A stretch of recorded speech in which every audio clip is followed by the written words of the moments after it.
Thank you, Mr. Toastmaster, fellow Toastmasters, and fellow guests. This evening, I would like to share with you a story about two women and how their lives unexpectedly intersected each other. As Janice slowly opened her eyes, she heard the raindrops hitting the window, and she mused about how nice it was to be woken up to the sound of raindrops versus the sound of an alarm clock. She hadn't even thought about an alarm clock for the last 20 years. As she slowly finished waking up, she remembered today was Sunday, and her mood suddenly soured. She did not like Sundays very much, because Sundays meant that there were going to be lots of friends and family coming in to visit their mothers and grandmothers, and their fathers and their grandfathers. But no one was going to be coming to visit her. She also hated Sundays for another reason. No mail service. She loved getting the cards and letters from all over the country, because that's where all of her friends and family were located. She'd always encouraged her kids, travel, see the world, go have your own adventures. But she had never expected them to move away to those places they had explored. On the other side of town, Benny was excitedly sorting through the flowers that she had just picked up the night before after the governor's fundraising event. Benny loved Sundays. As she sorted through these amazing flowers, there were roses of all different colors.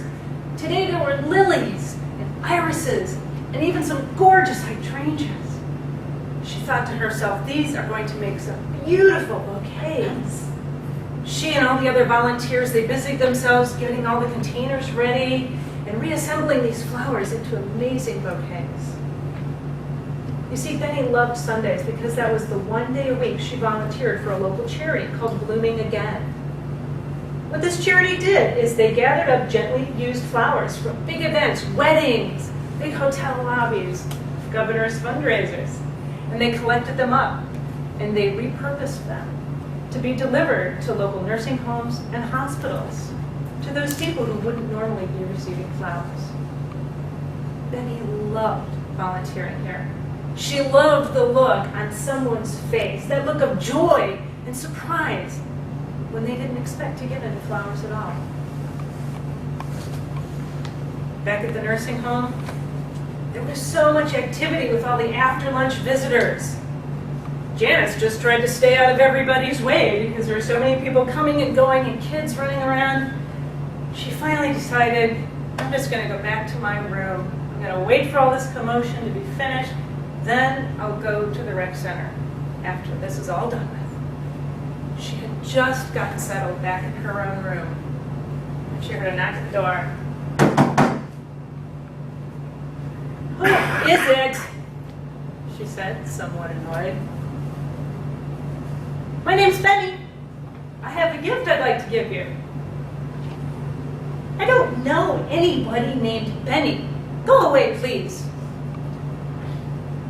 Ma'am, I promise, I'm not going to bother you for long. I just have something I want to leave with you. Janice hesitated for a moment before she made her way over to the door. She opened it just a little bit, and she gasped when she saw the burst of color, the bouquet of flowers.